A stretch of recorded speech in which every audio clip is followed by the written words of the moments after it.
Vous suivez toujours la grande team, amis téléspectateurs. Ici, on passe en revue l'essentiel de l'actualité sportive d'ici et d'ailleurs. Oui, vous avez pu le constater, nous avons parlé de la Côte d'Ivoire, bien sûr. Maintenant, on va décoller. On l'a déjà fait avec les pros, hein. Mais là, on va parler de Messi. Allez, Dorgelès Kofi va nous rejoindre. Allez, assez rapidement pour qu'on en parle. J'ai reconnu les petites foulées de Messi. Hein. Ouais, ça t'as bien dit. Moi, je me rappelle que Messi a beaucoup son temps au Paris Saint-Germain. C'est ce que vous avez noté? Ouais. Bah... Bonsoir, Lionel Messi. Ouais. Bonsoir. Bonsoir Dorgelès. Ouais, ça va. Ça va bien? Ouais, ça va. D'accord. Belle paire de lunettes en tout cas. Merci beaucoup, Harry Potter. Les Jamaïcains. Ouais, Thompson, s'il vous plaît. Allez, on va partir pour la suite, messieurs et dames. Enfin, mesdames et messieurs. Oui. Lionel Messi, le nouveau Parisien. Fin d'un faux suspense dans le feuilleton Lionel Messi.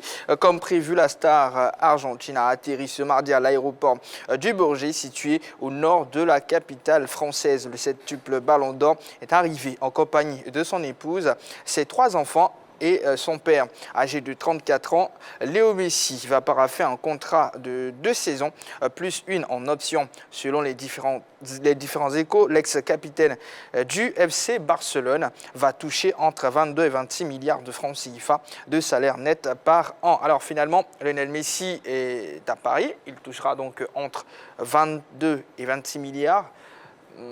Réaction, qu'est-ce que ça vous fait? Tout de suite, Yves Boris. C'est un gros salaire, hein. Je dis que... Vu depuis notre position. Depuis notre position, 22 ou 26 milliards, c'est beaucoup pour Lionel Messi. Est-ce que maintenant c'est à la dimension de la star qu'il est? J'ai envie quand même de dire oui, plus ou moins. S'il a décidé de s'engager pour 2 saisons avec de tels émoluments, ça veut dire que cela lui convient parfaitement. Lionel Messi, qui touchait, je crois, il devait tourner autour de 30 milliards de francs CFA du côté du FC Barcelone, entre 22 et 26. Quand même, c'est conséquent pour la star qu'il est, pour le grand footballeur qu'il est, avec tous les titres qu'il a pu glaner. Et je pense que c'est Paris qui se frotte les mains d'avoir un joueur aussi talentueux dans son effectif. C'est fou, hein. Et puis ça va faire bouger aussi beaucoup de choses côté Paris Saint-Germain parce que selon les spécialistes du marketing, Messi serait capable de vendre entre 200 et 300 000 maillots supplémentaires pour le Paris Saint-Germain. Et puis depuis l'arrivée des Qataris du côté du Paris Saint-Germain, ils sont habitués à acheter des stars à des prix d'or pour apporter de la lumière au club. N'oublions pas le cas Zlatan Ibrahimovic, il y a eu Neymar, Beckham également. Donc c'est dans cette continuité-là qu'ils sont. Et puis moi je pense que la formation du Paris Saint-Germain pourra rentabiliser le plus rapidement possible parce que ce numéro 30-là va faire bouger beaucoup de choses côté parisien. Alors, comme je l'ai dit également, hein, vous allez donc avoir la possibilité de nous appeler et de réagir sur une question. Qu'est-ce que la présence de Messi apportera au football français en général et en Ligue 1 et à la Ligue 1 en particulier? Voilà, c'est la question que je vous pose tout de suite. À plus 225 27 21 59 93 99. Vous avez la possibilité là, de nous appeler pour réagir naturellement à cette question. Alors, il faut noter qu'il y a eu 141 000, non plus de 141 000 personnes qui ont suivi le traçage en direct du décollage de Messi à Barcelone pour la France. Bon, après, c'est simplement fou. C'est un Messi, hein, donc comprenez, dans le sens propre du terme. Il y a une réaction sur le montant, enfin, le salaire de Messi. On ne vous a pas entendu. Mais je crois que c'est c'était la proposition qui s'est faite de mieux. Les deux Manchester ne pouvaient pas rivaliser avec le Paris Saint-Germain qui a l'habitude de faire venir de grosses stars avec ce genre de prix-là. Tout à l'heure, Yves Boris parlait de 30 milliards qu'il percevait du côté du FC Barcelone. Mais avec ce temps de vache maigre-là, on pourrait comprendre aussi que Messi puisse accepter ce salaire-là qui est à quelque peu pas très différent de celui qu'il recevait du côté du FC Barcelone. Donc, ouais, il vaut carrément ces milliards-là. En tout cas, c'est l'actualité sportive la plus tweetée des dernières 24 heures. Messi à Paris, il est bien là. Il est bien là, ça va se faire. Alors, il y a eu de grands footballeurs qui sont arrivés au Paris Saint-Germain. On va parler de Beckham, de Zlatan, de Pastore, Javier Pastore. Est-ce qu'avec la venue de Messi, l'équipe change clairement de dimension pour gagner la Ligue des Champions, Georges Escoffi? Non, l'équipe change de dimension. Messi, c'est 6 ballons d'or. C'est très important d'abord parce que pour l'histoire du Paris Saint-Germain, c'est un coup magnifique. Mais pour gagner quand même la Ligue des Champions, ça va être un peu compliqué parce que le Paris Saint-Germain, pour l'instant, moi, quand je regarde l'effectif, beaucoup plus d'individualité. On va voir comment est-ce que l'équipe va essayer d'évoluer ensemble parce qu'il ne suffit pas d'avoir des stars dans l'équipe. À un moment donné, quand vous prenez l'équipe de Porto qui gagne la Ligue des Champions, c'est un groupe, c'est un collectif. L'équipe de Liverpool également, c'est le collectif qui va chercher cette Ligue des Champions-là. Donc attention, on sent beaucoup d'individualité. Vous avez Ramos, Hakimi qui sont arrivés, donc tout et tout. Après, il faut mettre tout ça ensemble pour aller chercher des titres. C'est comment l'équipe va se mettre en place l'homogénéité entre les joueurs pour aller chercher des titres. Sinon, il ne suffit pas de recruter. Sinon, quand vous avez Messi dans votre équipe, comme le Paris Saint-Germain, tout de suite, l'équipe change de dimension. On monte le niveau d'un cran parce que Messi, ce n'est pas n'importe qui arrive. Après, comment tout ça va évoluer ensemble pour qu'on puisse sentir véritablement l'impact sur le club et aussi en dehors de tout ça. Oui, quand on regarde l'effectif qui nous est proposé quand même par le club parisien, on ne peut pas dire que cette équipe ne change pas de dimension, bien qu'elle ne rentre pas dans une nouvelle dimension, qui est la dimension des grands clubs européens. Le Real Madrid l'a fait avec les Galactiques à 2 reprises, surtout ce qu'on retient quand même de cette équipe du Real Madrid qui avait en son sein les plus grandes stars du football à l'époque, Figo, Zidane, Raúl, Ronaldo, Beckham, pour ne citer que ceux-là. Oui, là aujourd'hui, on a envie de dire que le Paris Saint-Germain a atteint cette dimension du Real Madrid au regard quand même de l'effectif et de la qualité des joueurs qui composent cet effectif. Maintenant, comme tout à l'heure, je laisse la signifier, quelle sera l'alchimie, le savant mélange, la baguette magique que va apporter Pochettino avec cette constellation d'individualité? Ce sera maintenant là la grande question, et puis le projet de jeu qui sera proposé, et voir si les joueurs ne vont pas se marcher dessus. Qui sera le patron de l'équipe en ce qui concerne j'ai envie de dire, le projet de jeu? C'est autour de qui on va construire tout ça? Voici aussi des interrogations, mais pour le moment, quand on regarde cet effectif, oui, le Paris Saint-Germain rentre dans une autre dimension. C'est une formation qui fait peur au regard de l'équipe, au regard des individualités qu'il y a dans cette formation. Kylian Mbappé, Neymar, Di Maria, Messi aujourd'hui, Ramos qui rejoint cette formation, Hakimi qui est arrivé aussi du côté du Real Madrid, du Paris Saint-Germain, Wijnaldum qui est là aussi, sans oublier le portier vainqueur de la Coupe d'Europe, du championnat d'Europe, Donnarumma. Donc ça veut dire que quand on regarde la qualité des joueurs de cet effectif, oui, le Paris Saint-Germain est dans une autre dimension. On parle de Lionel Messi, très chers téléspectateurs, vous pouvez nous appeler dès à présent pour réagir sur le sujet. Qu'est-ce que la présence de Messi apportera au football français en général et à la Ligue 1 en particulier? Ou encore, vous pourrez réagir sur quel système de jeu pour le Paris Saint-Germain avec l'arrivée de Messi? Autant de questions et naturellement, vous êtes mis à contribution sur ce plateau, par appel bien sûr, pour nous donner vos différentes réactions. Plus 225, 27, 21, 59, 93, 99, je reprends. Quel système de jeu pour le Paris Saint-Germain avec l'arrivée de Messi? Et encore, qu'est-ce que la présence de Messi apportera au football français en général et à la Ligue 1 en particulier? Vous pouvez nous appeler. Yellow, on parle de la dimension que prend le Paris Saint-Germain avec naturellement l'arrivée de Messi. Pour moi, ça revêt d'un caractère historique. Historique parce que 10 ans en arrière, personne ne pouvait penser que Messi allait déjà quitter le FC Barcelone pour qu'il puisse être au Paris Saint-Germain. Le Paris Saint-Germain ne donnait pas fière allure 10 ans en arrière. Et recevoir Lionel Messi qui a évolué seulement que dans un seul club, c'est-à-dire il a fait 21 ans dans un seul club, je crois que ça donne un caractère historique au Paris Saint-Germain parce que c'est le seul club qui a pu faire sortir Lionel Messi du FC Barcelone. Donc, au-delà même de l'aspect marketing ou de l'aspect communication qu'il y a autour de l'arrivée de Lionel Messi, je pense que sa venue revêt d'un caractère historique. Tout le monde saura qu'après le FC Barcelone, c'est le Paris Saint-Germain qui a réussi le coup. En tout cas, beaucoup ont parlé de séisme dans le football. Ah oui. Mais après, mondial. Moi, je pense que c'est un cadeau aussi, Messi pour le Paris Saint-Germain, parce que je pense que City s'est un peu précipité sur Grealish. Si on n'avait pas signé Grealish, je ne suis pas sûr que Messi allait arriver au Paris Saint-Germain. Quand on connaît la relation qu'il existe entre Pep Guardiola et Léo Messi, donc prendre Grealish à plus de 117 millions d'euros, si je ne me trompe pas, ça grille les cadres de Manchester City. Donc là, Paris se positionne et puis tout à fait, ils ont tout fait pour aller chercher Léo Messi. Moi, quelque part, quand j'analyse, je dis merci à Man City, quoi.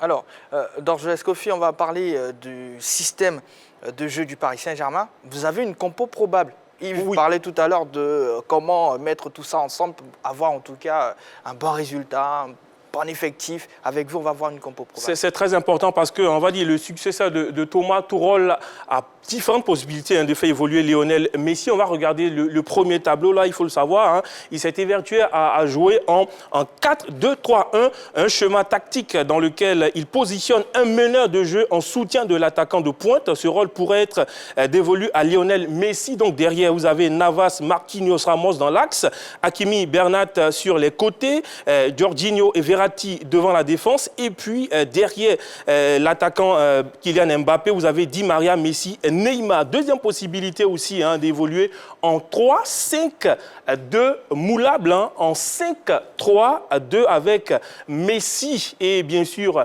Mbappé en pointe. Et puis la troisième possibilité, eh bien, c'est vraiment ce 4-3-3 là. Il a utilisé, Pochettino l'a utilisé en fin de saison, la saison passée bien sûr. Donc c'est un système aussi à habituer à la formation du Paris Saint-Germain. Unai Emery l'a utilisé, Laurent Blanc l'a utilisé, Thomas Tuchel également l'a utilisé, mais après, peu importe ce qu'il actera, nul sans doute qu'il faut falloir discuter avec Messi pour voir dans quelle position il a envie d'évoluer. Moi, je pense qu'on va lui donner les clés du Paris Saint-Germain. Donc, on va discuter avec lui. Est-ce qu'il veut jouer derrière ou aux côtés de Mbappé ou à 3 devant? Donc, moi, je pense que le boss Messi va se prononcer. Allez, pour l'instant, M. Kakou a envie de réagir. Bonsoir, M. Kakou. Oui, bonsoir. Bonsoir, M. Kakou. Bonsoir, M. Kakou. Alors, vous allez bien? Oui, ça va, ça va. Ça va. D'accord. Sur la première question, qu'est-ce que la présence de Messi apportera au football français en général et à la Ligue 1 en particulier, selon vous? Selon moi, vous avez dit la Ligue 1 d'abord et puis le football français ou il n'y a pas bien. Alors, qu'est-ce que la présence de Messi apportera au football français en général et à la Ligue 1 en particulier? Mais tout, tout. La vie de Messi à Paris va encore faire que tout le monde aura envie de regarder la Ligue 1. Voilà, ça sera plus médiatisé.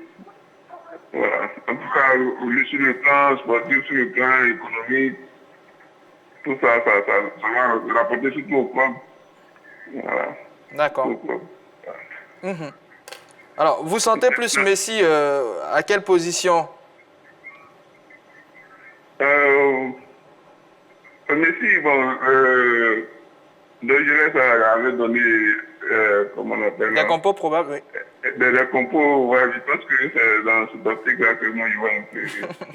Je pense que c'est une très bonne chose pour Paris déjà de faire venir Messi. Mais ce n'est pas seulement sur le plan sportif que le club gagne. Voilà, si ils ont fait ce sacrifice-là, c'est que Messi lui-même, il représente tout, quoi. Sur le plan marketing, sur le plan sportif, en tout cas, le club. En tout cas, c'est un bon qualitatif. Enfin, voilà. Quantitatif, si on parle d'argent et autres et tout ça. D'accord, c'est bien noté, M. Kakou. Ok, merci. Au revoir. Alors, Yves Boris, oui. On a pu voir avec l'aide de Dorgelès des compos probables. Ouais. Oui, il a proposé quand même 3 schémas tactiques. Je crois que j'ai vu un 3-5-2, j'ai vu un 4-3-3 et puis j'ai vu aussi un 4-2-3-1. Quand je regarde un peu l'équipe du FC Barcelone qui a évolué la saison dernière, je crois que Messi était un peu plus en retrait. Un peu organisateur, parce qu'il n'a plus ses jambes de 20 ans. Donc, c'est un Messi qui ne peut plus jouer ailier, qui ne peut plus jouer sur le côté et puis repiquer pour envelopper comme il avait l'habitude de faire. Donc, on voit un Messi un peu plus reculé dans le cœur du jeu, participer à l'organisation, à la construction du jeu de son équipe avant de se projeter devant. Donc, je vois plutôt le 4-2-3-1 qui pourrait pourquoi pas bien servir à Messi. Parce que là, il va peut-être jouer en 10 ou en faux 10, juste derrière l'attaquant qui est soit Kylian Mbappé ou bien ça va dépendre de l'entraîneur, Mauro Icardi, en fonction des départs et des arrivées. Et puis, on aura Neymar juste à ses côtés, sans oublier Di Maria. Et puis, à la récupération, donc vous aurez Vajladoum et puis Verratti. Donc, moi, je vois plutôt un Messi dans le cœur du jeu, à la construction du jeu de l'équipe plutôt du Paris Saint-Germain. On est tellement habitué à dire FC Barcelone et Messi qu'on oublie qu'aujourd'hui, il n'y est plus. Et cela j'ai dit, ce système de jeu pourra permettre à l'équipe du Paris Saint-Germain d'être encore plus rayonnante, flamboyante et puis d'être explosive dans ses phases offensives. Bonsoir, monsieur Dao. Bonsoir, monsieur. Vous nous appelez Danyama. C'est ça. D'accord. Alors, quel système de jeu pour le Paris Saint-Germain avec l'arrivée de Messi? Bon, je crois qu'avec l'arrivée de Messi, sûrement que le coach parisien va devoir adopter le même système comme à Barcelone. Ah bon, clairement? Clairement, parce que, supposons, vous voyez bien que le jeu barcelonais était basé sur Messi. Et si tu vois que le Paris Saint-Germain l'a recruté, c'est pour avoir des trophées. Et donc, il va construire une équipe autour de Messi pour qu'il puisse donner le meilleur de lui-même. Et donc, vous allez voir cette année que la composition du Paris Saint-Germain va jouer en 3, 5, en 4, 5-3-3. Oui. 5-3-3. Comme 4-3-3, je veux dire. Ah, ok. Parce que là... Voilà. Donc, c'est clairement votre système de jeu que vous voyez pour le Paris Saint-Germain. C'est le mieux qui s'adapte. C'est le mieux qui s'adapte à Messi, bien sûr. D'accord, ça ne va pas créer des frustrations si on fait tout ça autour de Messi? Je crois. Bon, ça va maintenant dépendre au coach de pouvoir gérer son groupe, parce qu'il y a toujours des égos, bien sûr, mais à la hauteur d'esprit du coach pour pouvoir gérer maintenant l'équipe. Alors, si vous étiez à la place de Pochettino, à qui vous laisserez les coups francs et les pénaltys? Les coups francs et les pénaltys, sincèrement, bon, je maîtrise un peu le football quand même, mais je crois que les coups francs et les pénaltys, il ne faut pas tout de suite l'attribuer à Messi. Pour ne pas, comme vous l'avez souligné tout à l'heure, envoyer des sensations. D'accord. Il y a des gens qui l'ont déjà trouvé en place, qui évoluent, qui n'ont pas failli à cette tâche-là. Ok, donc on laisse Mbappé et Neymar. Bien sûr. Ok, d'accord, c'est bien noté, M. Dao. Le temps à Messi de faire ses preuves aussi. D'accord, c'est bien noté. Merci. Passez une excellente soirée, M. Dao. À vous aussi, merci. Je vous en prie. Voilà, Yellow, réaction? Toujours sur la même question, hein. On parle de système de jeu, avec l'arrivée de Messi. Je pense qu'il ne faut pas aller très vite en besogne parce que déjà focaliser un système de jeu sur Messi, je pense que c'est foncer droit dans le mur parce que le FC Barcelone l'a fait, ça a réussi dans les premières années de Lionel Messi, mais à un moment ça a commencé à bloquer parce que toute l'équipe se focalisait sur Lionel Messi. On parlait même de Messi dépendance. Voilà, Messi dépendance. Donc quand on a une Messi dépendance, c'est clair que quand on brocade Messi, l'équipe ou le club ne peut plus évoluer, l'équipe sur le terrain ne peut plus évoluer. Donc il faudrait laisser les choses se faire. Et Pochettino, je pense que là, il faudrait user d'un management pour que les joueurs puissent comprendre que chacun a besoin de l'autre et user d'une complémentarité entre les joueurs sur le terrain. Alors, dans Jonas Kofi, est-ce que vous comprenez l'hystérie des fans et surtout des médias français? Non, mais c'est normal, même si c'était un Messi en Côte d'Ivoire avec la SEC Mimosa, bon, imaginez la 3, on allait déposer nos caméras pendant une semaine pour attendre Messi. Non, moi je comprends. Parce que la formation du Paris Saint-Germain a recruté intelligent cette fois-ci, parce qu'ils sont allés chercher des bons joueurs qui étaient en fin de contrat. Moi, j'ai essayé de regarder un peu tout ça. Vous avez Jorginho Wijnaldum, sa valeur marchande sur le marché, c'est 20 milliards de francs CFA. La formation du Paris Saint-Germain le recrute à 0 francs. Sergio Ramos, valeur marchande, 7 milliards de francs CFA, recruté à 0 francs. Achraf Hakimi, valeur marchande, c'est 39 milliards de francs CFA. Il est recruté à son prix, 39 milliards de francs CFA.